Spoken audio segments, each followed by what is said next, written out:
Good afternoon. Hope everyone is having a good day so far. My name is Christy. I have worked with Alaska Mill and Feed for 4.5 years now. I work on the wholesale side. I was born and raised in rural Kentucky on a small 25-acre family farm. We raised Angus cattle, and we had a subsistent garden where we raised all of our own vegetables and fruits that the family needed. After I graduated high school, I went on to college to Eastern Kentucky University. I double majored in agriculture. I graduated in 2009 with degrees in agribusiness and agriculture education. After I graduated, I moved up to Alaska to be with my family, and I've been here since 2009. So today we're going to go over chicken nutrition, what makes a chicken feed, where do we source chicken feed, and to start off with, we'll go over some vocabulary, then we'll go into the foundation of feed, we'll break down carbohydrates, proteins, and touch on fats. We'll talk about minerals and vitamins. We'll talk about amino acids. We'll mention how important water is. Then we'll look at and break down different feed, 3 different diets and the pricing of those diets.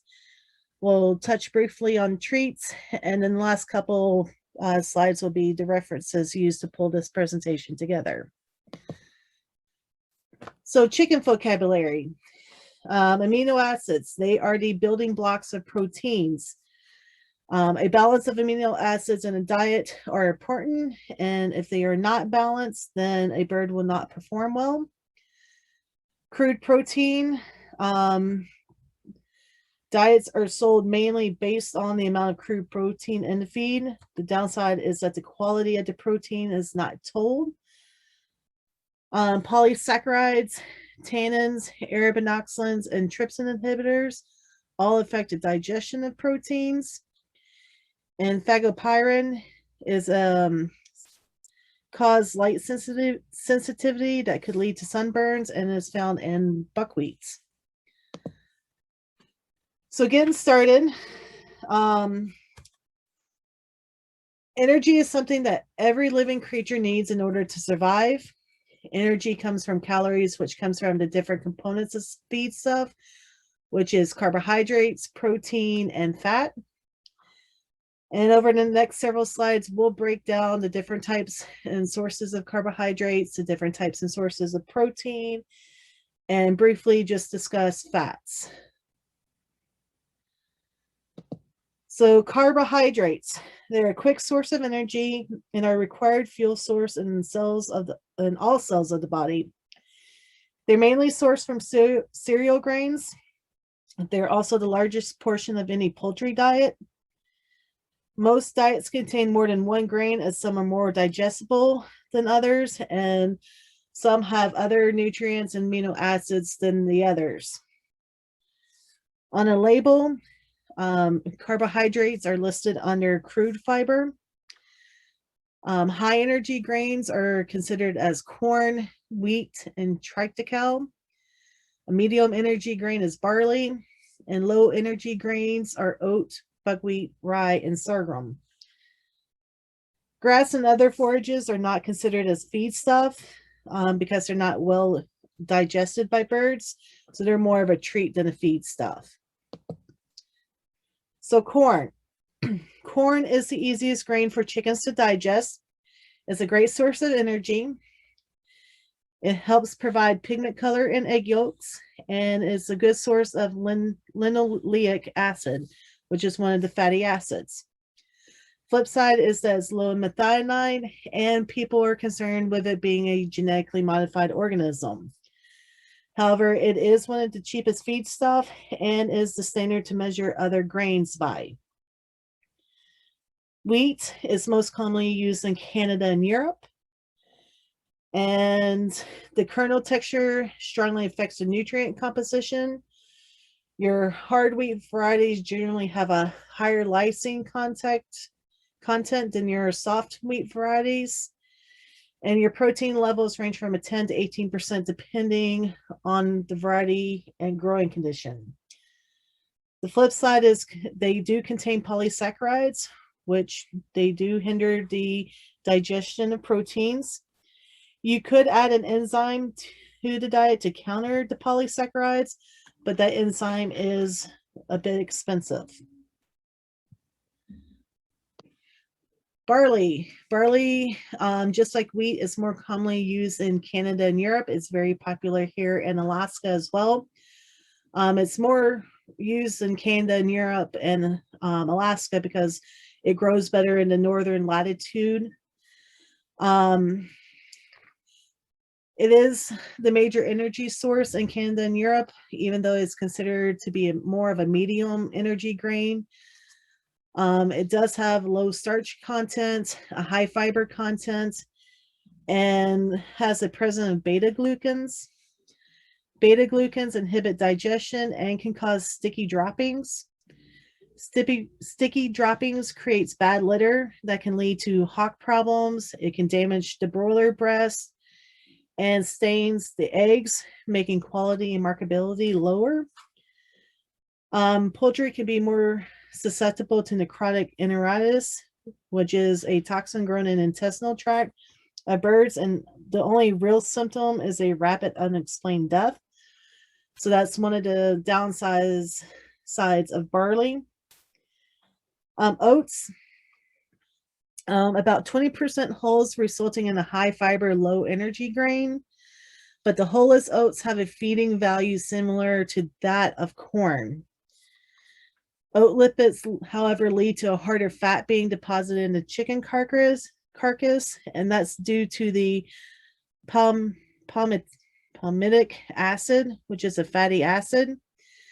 Oats also, like barley, contains beta-glucans. You can, in broiler diets, add up to 40% of whole oats to the diet. After that, you can see adverse effects, such as effects in the tenderness, the juiciness, and some extent the stringiness and rubberiness of the meats. In layered diets, you can add up to 66% whole oats. After that, you start seeing adverse effects of egg yolk, feed intake, egg weight, and egg production.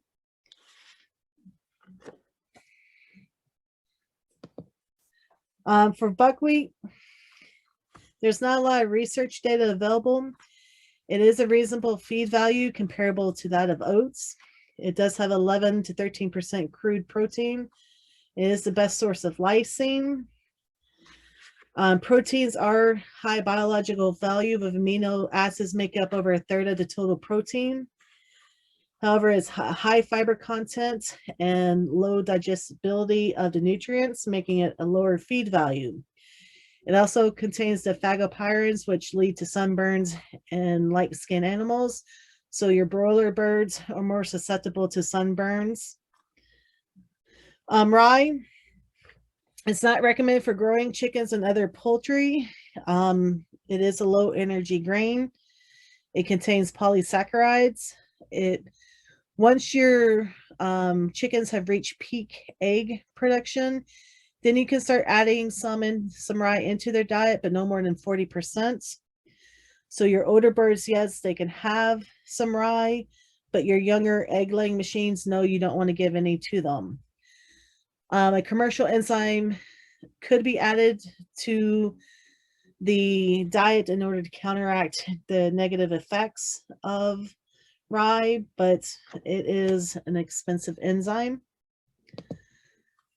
TRITICALE, this is one that I did not know about until I started doing research for this presentation. I actually came across an article by Dr. Charles W. Knight and Robert M. Van Veldhuizen.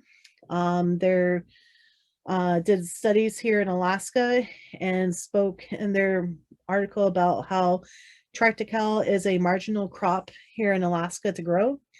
I do not know anyone who is currently growing this crop, but TRITICALE is a hybrid of wheat and rye, so it's basically a GMO. Like rye, it is susceptible to ergot, which is a fungal disease that could be deadly. It does contain arabinoxins, which is a group of polysaccharides, but an additional feed enzyme can be added to counter the polysaccharides. In tom turkeys, it can increase tenderness and layers. Egg whites slightly increased. Oh, sorry, egg weight slightly increased. In broilers, there was no effect whatsoever. And that's when when TRITICALE was included at lower levels. It was also seen that when TRITICALE was added to the diet, there was an increase in microbial diversity in the digestive tract, which also discourages salmonella colonization. Sorghum, not a lot of research data available. They do contain tannins, which inhibits digestive absorption of proteins. In Southeast US, there are varieties that are low in tannins or tannin-free. So sorghum tends to be added into diets more often in the southeast part of America than in our neck of the woods. Sorghum, however, is also limited in several amino acids, including lysine, methionine, and glycine. So proteins. Proteins are highly essential. That most feeds are sold on the basis of their protein content, listed on the label as crude protein. Cereal grains do contain some proteins, but not all. There's 20 to 22 amino acids, depending on which research you look at. Which amino acids are the building blocks of proteins. So 20 to 22 amino acids that a bird needs. So you have to mix cereal grains with protein-rich ingredients. And we get those protein-rich ingredients from both plants and animals.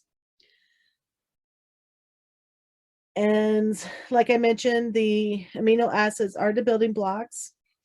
They're the major constituents of the body, from egg formation, growth, and renewal of the body, immune functions, and other functions.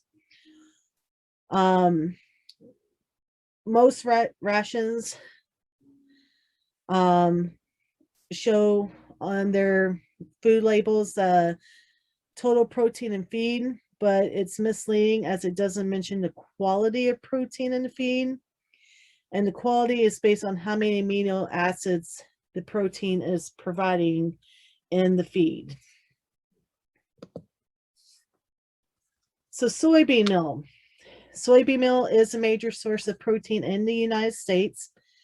It has an excellent amino acid profile, which complements that of corn. It's the highest in lysine. It's high in methionine, cysteine, and threonine. It's very palatable. No reason why birds love to eat corn and soy. Soybean meal can serve as the sole source of protein, as it has 80% of the amino acids that a bird needs. However, the price of soybean meal keeps going up. It's currently up about 35% over what the pricing was this time last year. And due to the price and also due to the availability of organic soybean meal, producers are looking for alternative protein sources. And those producers are considering using whole soybeans in diets instead of just the meal. And the only downside of using whole soybeans is that you first have to roast them to deactivate the trypsin inhibitors, which once again blocks the uptakes of the absorption of proteins. But there is a lot of interest and a lot of research going into using whole soybeans in poultry diets. Another source of protein is animal byproducts. First one being blood meal. Blood meal is fresh blood that's been collected at the time of slaughter and placed into tanks. The blood is agitated to prevent coagulation before removing foreign material. Blood meal has about an 80% crude protein and 1% methionine. Another source is meat and bone meal. It is a byproduct of beef and pork slaughters. It has a minimum of a 50% protein content. If you see any source listing a crude protein at 45% or lower, then that is considered to be a low quality source. However, you have to limit to less than 5% of the diet to meat and bone meal, even though it is high in calcium, phosphorus, and lysine. Poultry byproduct is similar to meat and bone meal, but it's just the product of chicken and turkeys. Also, there's feather meal. It's more byproduct of the poultry industry. It is just the hydrolyzed, clean, undecomposed feathers from slaughtered poultry. It contains about 85% crude protein, but it's low in other nutrients, and birds really don't like it. The palatability is low. Fish meal. Fish meal is something Alaska should really look into because we do a lot of fishing up here. You know, it's byproduct of the fishing industry. There is a plant in Kodiak. They do mainly process whitefish, but it's also dependent on the season. They do see some salmon runs during the summer, so they'll have some salmon fish meal, but mostly they have whitefish, mainly cod or pollock fish meal. But the fish meal is just fish scraps and wastes that are cooked, pressed, dried, and ground into meal. And this process removes the majority of moisture and oil. The crude protein is marketed at 65%, but it can range from 57 to 77%. It's also an excellent source of lysine, methionine, and tryptophan. However, you need to use low levels in order to prevent that fishy flavor in the eggs and meats. Canola oil is also known as rapeseed meal. Sorry, and that's canola meal. John, start the slide over. Next is canola meal, also known as rapeseed meal. It's meal produced from a low rusic acid and glucosinate cultivars. It is suitable replacement for soybean meal and poultry diets as long as you have meals produced from the low rusic acid or low glucosinate cultivars. Rusic acid causes stunted growth and cardiac lesions, and glucosinate causes hypothyroidism, an enlarged liver or gallbladder, decreased live weight, and decreased feed intake. All varieties and cultivars of canola contain sinapin, which breaks down and causes a fishy taste in brown eggs, especially in the Rhode Island Reds, and also other breeds that were developed with Rhode Island Reds. Flax is 26% protein and 41% oil. It is an excellent source of omega-3 fatty acids, especially the linolenic acid. It's used in poultry feeds to alter the fatty acid composition of eggs. And high levels above 10% result in a decrease in overall egg acceptability as assessed by aroma and flavor. So you don't want to use more than 10% of flax in a diet. However, the presence of omega-3 fatty acids in chicken meat, but it can result in lower live weight and smaller carcasses. It is very small, so you will need to add grit to the diet to increase utilization. John, start over at flax.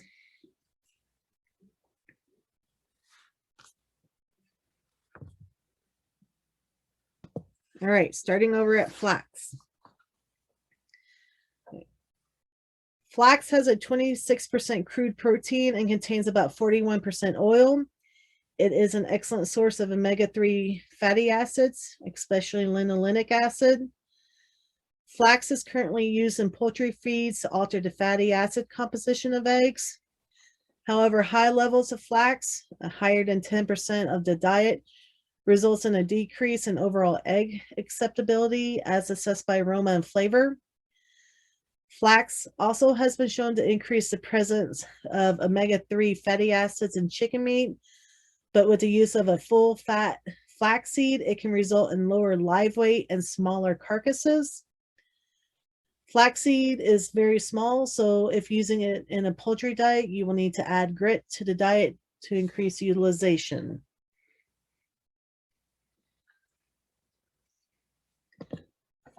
Filled peas. Filled peas contain 20 to 29% crude protein. Some varieties are high in tannin inhibitors. All varieties are low in methionine and high in starch. The starches found in filled peas are less digestible than the starches found in cereal grains. And when replacing a large portion of the soybean meal in a poultry diet with filled peas, it can result in a decreased performance of meat birds and laying hens. It can also cause reproductive issues as well. It's recommended broilers can tolerate up to 20% filled peas in their diet, where a practical level for laying hens is 10%.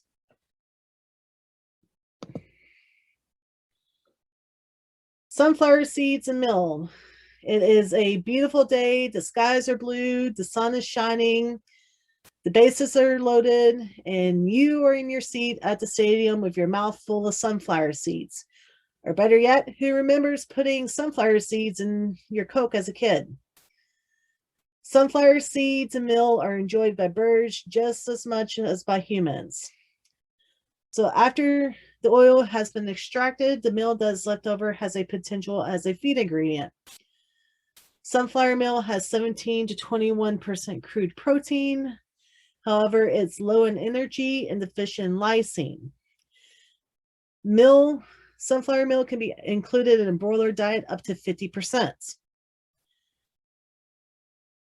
Whole sunflower seeds can make up 30% of a poultry diet with no adverse effects on hen performance. They process whitefish, but it's also dependent on the season. They do see some salmon runs during the summer, so they'll have some salmon fish meal, but mostly they have whitefish, mainly cod or pollock fish meal. But the fish meal is just fish scraps and waste that are cooked, pressed, dried, and ground into meal. And this process removes the majority of moisture and oil. The crude protein is marketed at 65%, but it can range from 57 to 77%. It's also an excellent source of lysine, methionine, and tryptophan. However, you need to use low levels in order to prevent that fishy flavor in the eggs and meats. Canola oil is also known as rapeseed meal. Sorry, and that's canola meal. John, start to slide over. Next is canola meal, also known as rapeseed meal. It's meal produced from a low rusic acid and glucosinate cultivars. It is suitable replacement for soybean meal and poultry diets as long as you have meals produced from the low rusic acid or low glucosinate cultivars. Rusic acid causes stunted growth and cardiac lesions, and glucosinate causes hypothyroidism, an enlarged liver or gallbladder, decreased live weight, and decreased feed intake. All varieties and cultivars of canola contains cyanapin, which breaks down and causes a fishy taste in brown eggs, especially in the Rhode Island Reds, and also other breeds that were developed with Rhode Island Reds. Flax is 26% protein and 41% oil. It is an excellent source of omega-3 fatty acids, especially the linoleic acid. It's used in poultry feeds to alter the fatty acid composition of eggs. And high levels above 10% result in a decrease in overall egg acceptability as assessed by aroma and flavor. So you don't want to use more than 10% of flax in a diet. However, the presence of omega-3 fatty acids in chicken meat, but it can result in lower live weight and smaller carcasses. It is very small, so you will need to add grit to the diet to increase utilization. John, start over at flax.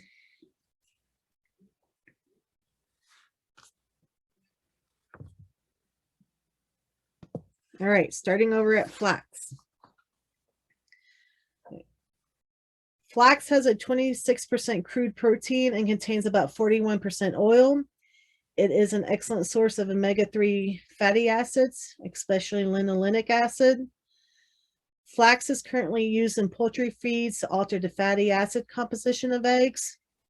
However, high levels of flax, higher than 10% of the diet, results in a decrease in overall egg acceptability as assessed by aroma and flavor. Flax also has been shown to increase the presence of omega-3 fatty acids in chicken meat, but with the use of a full fat flaxseed, it can result in lower live weight and smaller carcasses. Flaxseed is very small, so if using it in a poultry diet, you will need to add grit to the diet to increase utilization.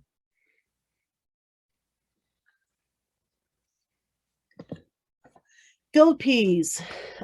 Filled peas contain 20 to 29% crude protein. Some varieties are high in tannin inhibitors. All varieties are low in methionine and high in starch. The starches found in filled peas are less digestible than the starches found in cereal grains. And when replacing a large portion of the soybean meal in a poultry diet with filled peas, it can result in a decreased performance of meat birds and laying hens. It can also cause reproductive issues as well. It's recommended broilers can tolerate up to 20% filled peas in their diet, where a practical level for laying hens is 10%.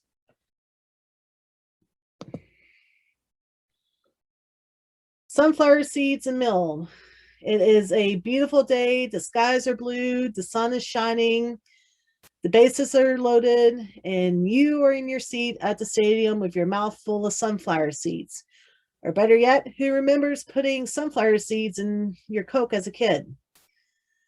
Sunflower seeds and meal are enjoyed by birds just as much as by humans. So after the oil has been extracted, the meal that's left over has a potential as a feed ingredient. Sunflower meal has 17 to 21% crude protein. However, it's low in energy and deficient in lysine. Sunflower meal can be included in a broiler diet up to 50%. Whole sunflower seeds can make up 30% of a poultry diet with no adverse effects on hen performance. However, typically you could see a reduced egg color score and a significant rise in yolk cholesterol content. Lupins. Lupins contain up to 44% crude protein. They could be included in poultry diets with no adverse effects on performance, but it must be supplemented with expensive synthetic amino acids, which of course makes your cost of your feed go up as well. If you see something going on within your flock, you think something's not right, the best person to contact is a vet. There are several vets within the municipality of Anchorage and in the valley that work with chickens, and it's best to know who those vets are, what vet clinic they are at, and what hours and days they work. Please take the time and get to know those vets. So with that said, let's move on. The first macro mineral let's touch on is calcium. It's important for proper bone formation, eggshell quality, blood clot formation, and muscle contraction. The appropriate amount is dependent on both the level of calcium in the feed and its ratio to the amount of available phosphorus. That ratio should be 2 to 1, 2 parts calcium, 1 part phosphorus, and it comes out to be about 4% calcium. Oyster shell and limestone are great sources of calcium. So if you are feeding a complete and balanced diet, you don't have to add calcium to your bird's diets. But if you have a bird who's a prolific egg layer, so she's laying every single day and not missing a day, or she's providing you 2 eggs a day, then you need to add some calcium to her diet, or else she'll start pulling that calcium from her body and she'll have a weak skeleton, but her eggshells will probably be more solid, but you could also get soft eggshells. With calcium, it's important to remember that too much calcium prior to 16 weeks of age could cause a lot of damage to your birds and could lead to death. Deficiencies in calcium can cause rickets, poor calcification, thin eggshells, osteoporosis, and cage layer fatigue. And cage layer fatigue basically means that the bird cannot stand on its own feet. The other macro mineral that we're talking about is phosphorus. It's important for bone development and for metabolic functions. It's not efficiently absorbed by poultry as it mainly comes in the form of phytates. So because of that, only the available phosphorus in a diet needs to be considered, not the total amount of phosphorus levels. So you got to consider the available phosphorus in order to keep that 2 to 1 ratio with calcium. Good sources are steamed bone meal, defluorinated rock phosphate, monosodium phosphate, and dicalcium phosphate. And this is one where you need a vet to determine if your birds are deficient in phosphorus or calcium, because a phosphorus deficiency looks very similar to that of a calcium deficiency. Other are your micro minerals. I'm not going to sit here and read through all of them. Some that I just want to highlight. Magnesium is a rare deficiency. Manganese, like calcium, can have thin eggshells. Iron and copper both list anemia as a symptom. Selenium can be a deficiency, but if it's put in a diet at too high of a rate, it can be toxic to your birds. So there is a fine balance of what minerals you need. So pre-mixed mineral pack is a great source to go with for adding to your own homemade feeds. But once again, if you are having problems within your flock with health, consult a vet, please. Vitamins. Vitamins are required in small amounts. They vary varying amounts in different feedstuffs, and not one feedstuff has the perfect combination. So that's why we include a vitamin premix in our diets. It's essential for normal body functions, growth, and reproduction. And the vitamins are broken into 2 groups, fat soluble and water soluble. One thing to note is that chickens can make their own vitamin C, and we don't have to supplement their diets with vitamin C, but we do have to supplement with the other vitamins. Vitamin A is needed for health of the digestive, urinary, reproductive, and respiratory system. It's also needed for proper vision. the antibiotic neomycin, and also inadequate levels of fat in the diet limits the absorption of vitamin A. So a deficiency can result when the vitamin is inadequate or the vitamin is oxidized by rancid fat in the diet. And symptoms can include cheese-like but odorless discharge from one or both eyes. They're extremely thin, weak, and incoordinate. They have ruffled feathers. Their eyelids stick together. There's a water discharge from the throat, nostril, or eyes in younger birds or from all three areas. And egg production and hatchability decreases in adults. And you'll see that with a lot of the vitamin deficiencies, egg production and hatchability decreases in a lot of the deficiencies. Vitamin D is needed for the formation of skeleton, beak, claws, and eggshells. Vitamin D3 specifically is needed for the proper calcium phosphorus metabolism. Symptoms include cage layer fatigue. It can be mistaken for other causes of deforming leg weakness. You can see thin eggshells, and you can see feather pigmentation problems. Rickets can develop with the deficiency of vitamin D3 as well.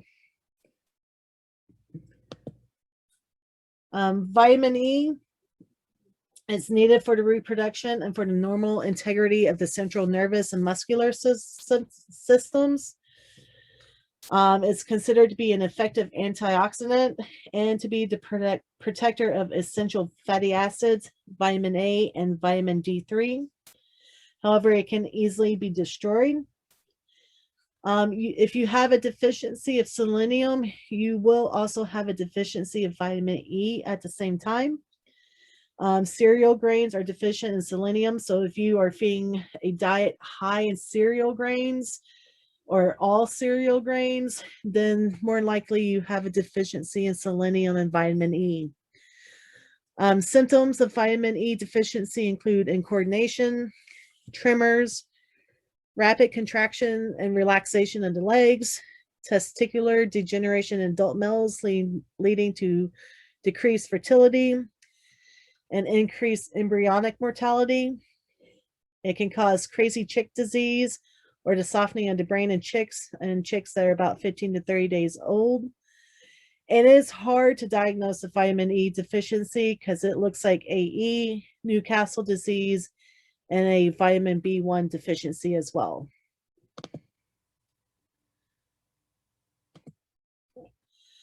Vitamin K, it's needed for the production of prothrombin. It's caused by a lack of vitamin K in feeds or high levels of coccidiosis medication that you're providing for your chicks.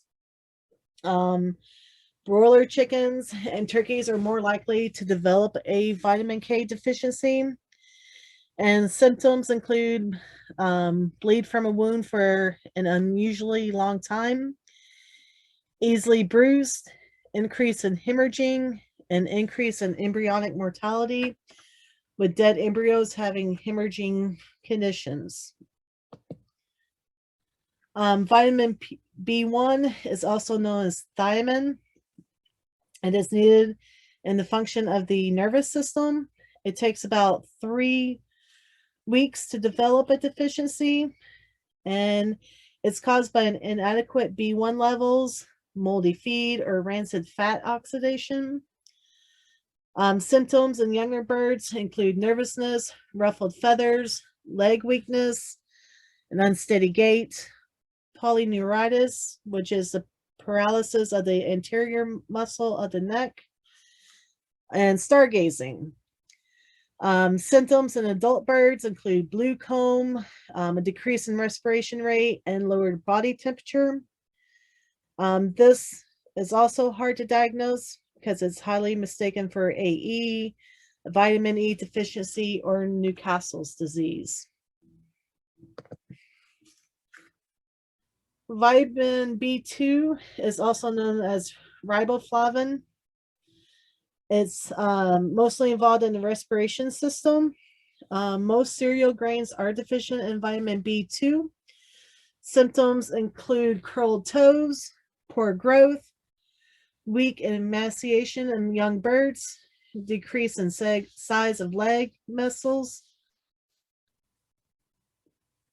decrease in size of leg muscles, skin is dry and harsh, poor hatchability and egg production in adults, dead embryos with clubbed down feathers, and turkeys have severe dermatitis in the feet and shanks, as well as incrustations on the corners of the mouth. This deficiency can be mistaken for Merrick's disease, as both have enlarged peripheral nerves. So once again, it's good to always consult your vets. Vitamin B3 is also known as niacin. It helps in the digestive and nervous systems. It helps the body turn protein, fat, and carbohydrates into energy. And it plays a vital role in the development of ducks and chickens. Symptoms of vitamin B3 deficiency includes loss of appetite, retarded growth, general weakness, and diarrhea are the first typical signs. Then an enlargement of the tibial tarsal joint, bowing of the legs, poor feathering, and dermatitis on the head. Chicks can also get black tongue, and that's where the tongue, the oral cavity, and esophagus become inflamed at about 2 weeks of age. Laying hens can show weight loss, reduce egg production, and decrease in hatchability. Turkeys, ducks, pheasants, and goslings are more affected than chickens, and they'll have severe bowing of the legs and enlargement of the hock joints. Moving on to amino acids. Mentioned earlier, they are the building blocks of protein, and the balance of amino acids in a diet are important.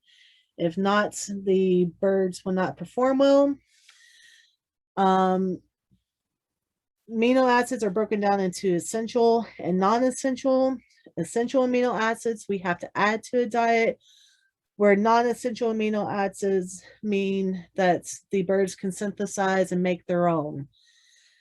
Earlier I mentioned there are 20 to 22 amino acids a bird needs, depending on which research you look at. Of those 20 to 22, poultry cannot synthesize 9 amino acids. 3 amino acids can be synthesized, but the rate at which they are synthesized is not sufficient to meet metabolic needs. Nitrogen also needs to be added in order to synthesize the non-essential amino acids.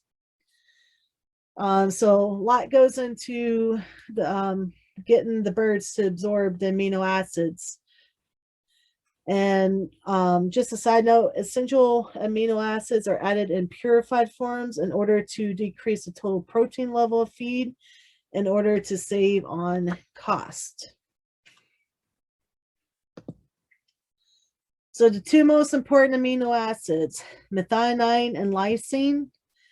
Methionine is the first limited amino acid for poultry, while lysine is the second most limited amino acid. Without both, you will see a major drop in egg production and overall health of the flock. Both are involved in synthesis of proteins and can be found in many body parts. Methionine is so important it's allowed in organic feeds for a limited time, specifically chick starter. A methionine deficiency includes poor feathering, poor egg production, and poor egg size, while deficiency in lysine includes feather depigmentation, barring, and arrested growth. So the importance of water. Water is tied directly to feed intake. If a bird cannot drink, then they will not eat. Water helps soften feed to carry it throughout the digestive system. It also helps regulate body temperature, as poultry do not have sweat glands. If there's a lot of salt in a diet, it will also increase the water intake. Chickens' bodies are more than 50% water. Meat, just the meat of the bird is 65 to 70% water. An egg is 75% or more water. Just to give you an ideal, meat birds, your broilers consume twice as much water as they are fed. They will drink 2 to 3 gallons per day per 10 birds. Your layers drink more as they age. Chicks drink about 1 quart per day per 10 birds, where your pullets drink about 1 to 2 gallons per day per 10 birds. And your adult laying hens they drink about 2 to 3 gallons per day per 10 birds. Most of your chickens will drink mainly at dusk and dawn. That's why during the wintertime, the 2 bucket method is a great way to water your birds if you're worried about water freezing or you don't have electricity ran out to your coop to run a de-icer.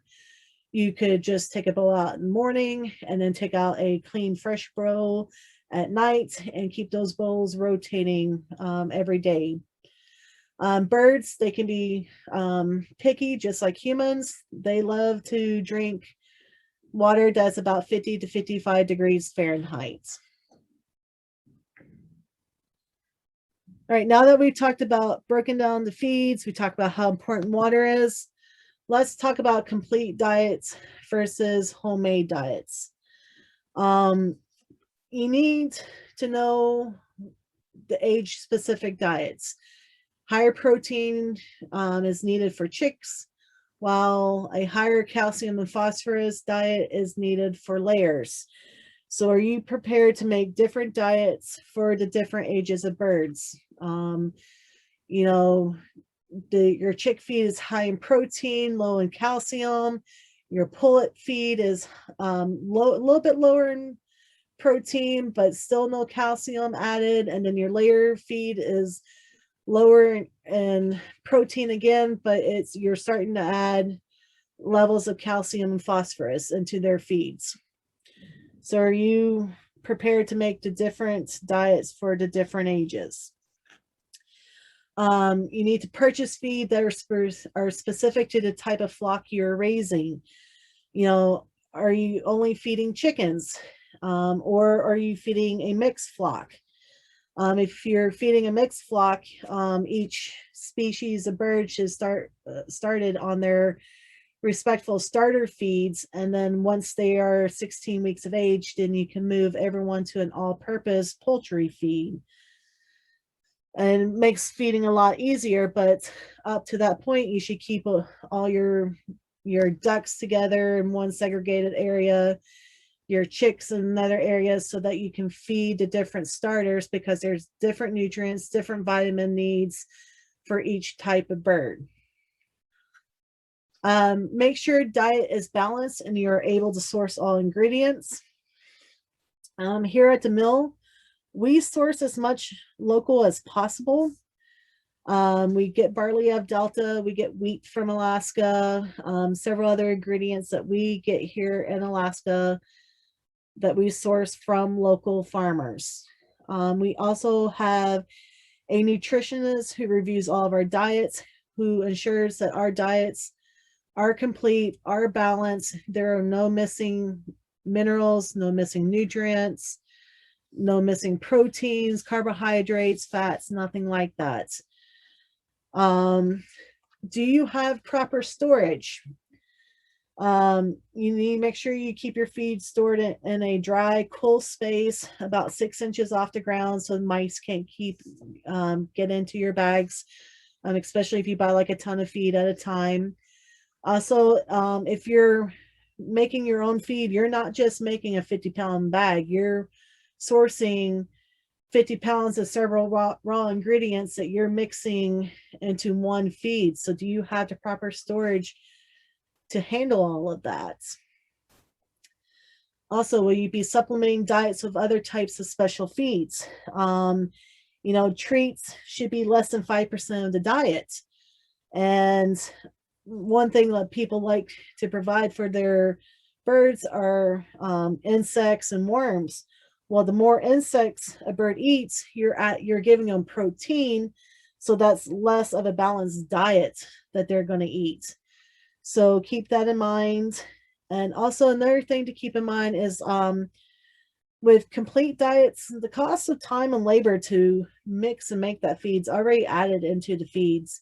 When you're making a homemade diet, you got to make the time and put in the effort and mix all those feeds together. So before I flip the slide, the next 3 slides are going to go over 3 different diets. We're going to break them down and look at them. And the first diet that we're going to look at, and there we go, is a complete and balanced diet. This is actually the Mill 16% layer feed. It doesn't matter regardless if it's the pellets or the crumbles. This is the 16%. This does come pre-made. There's no mixing involved. It's already mixed for you. All you have to do is open the bag and start feeding it. Easy peasy. All you have to do is go to the store, purchase it, take it home, and open it and start feeding.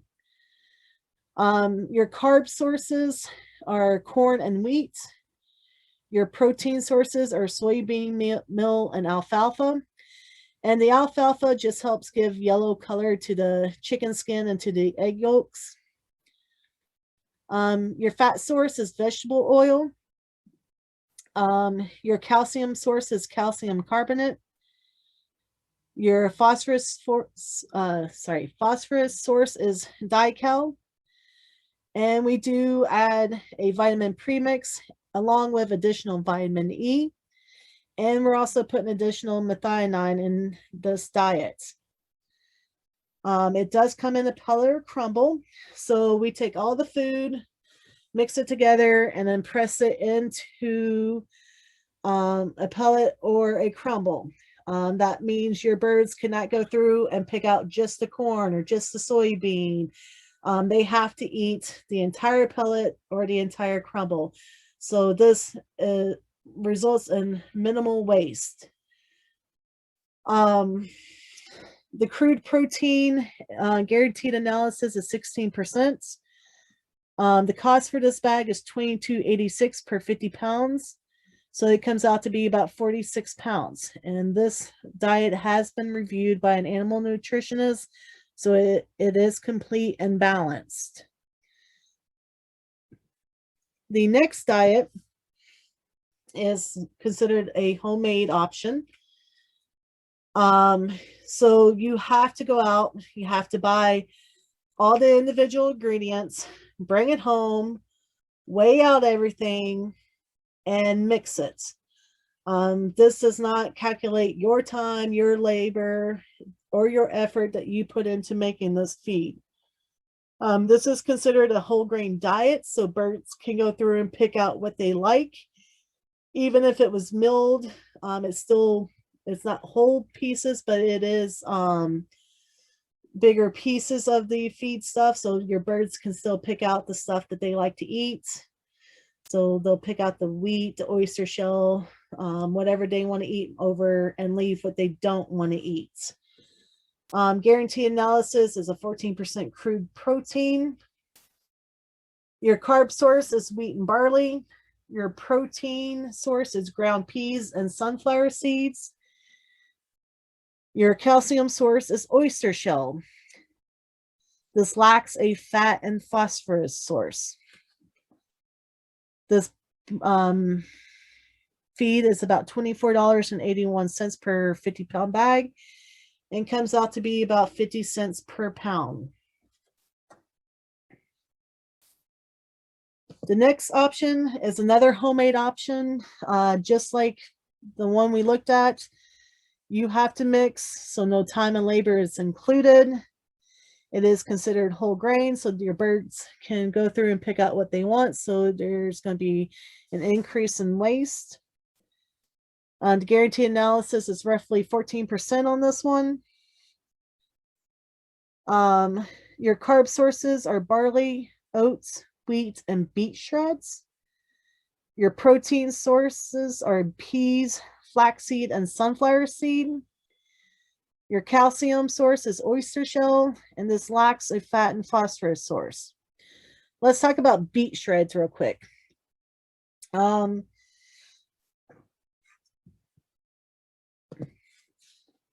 So a diet where beet shreds make up 10% more of the diet, you'll see birds that eat more, but they do not gain as much weight. Their egg production drops and their waste matter increases. Beet shreds also swell when they become wet. So there are no true benefits of beet shreds as a feedstuff, as diets with 10% and less of beet shreds see similar feed conversions, body weight gains, egg production, waste matter. So basically, beet shreds is just a filler in the diet. This diet is about $27 per 50-pound bag, which comes out to be about 54 cents per pound.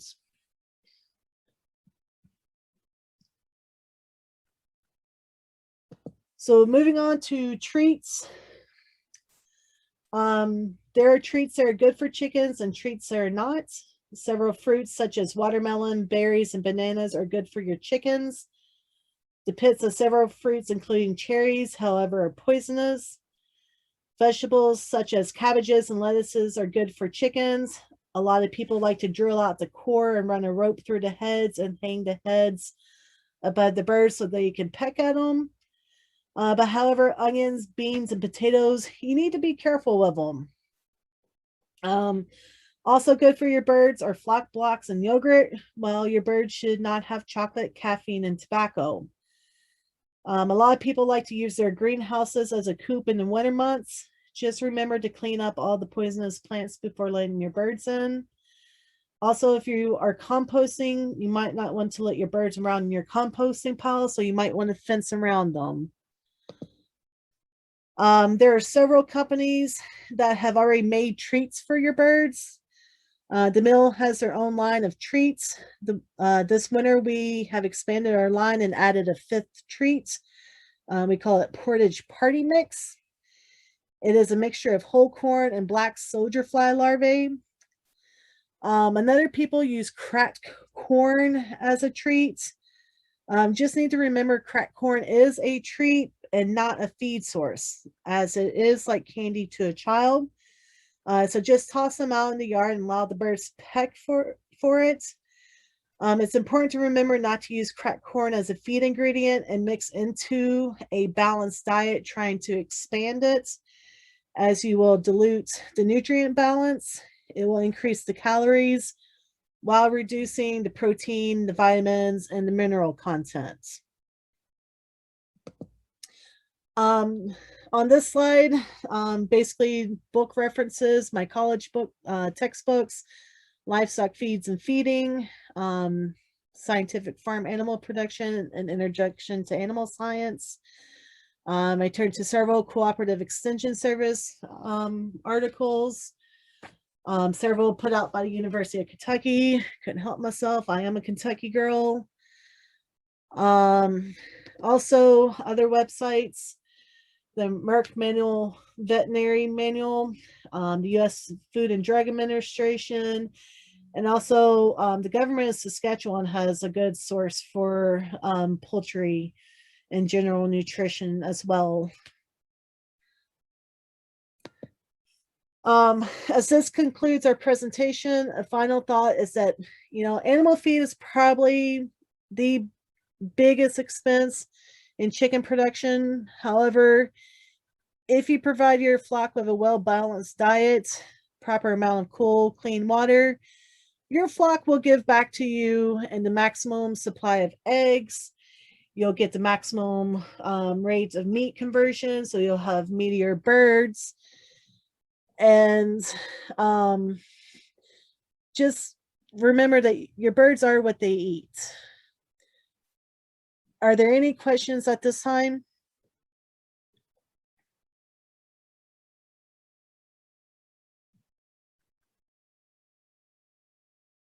All right, so if you do come up with any questions, I do work on the wholesale side of the company. I work Monday through Friday from 8 to 5.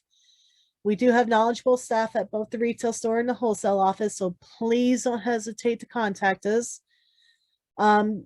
Just remember, we don't diagnose what's going on with birds. So if there's something health-wise going on with your birds, please contact your vets and talk to them. They are the knowledgeable person on health. If there are no other questions at this time, we'll go ahead and end this.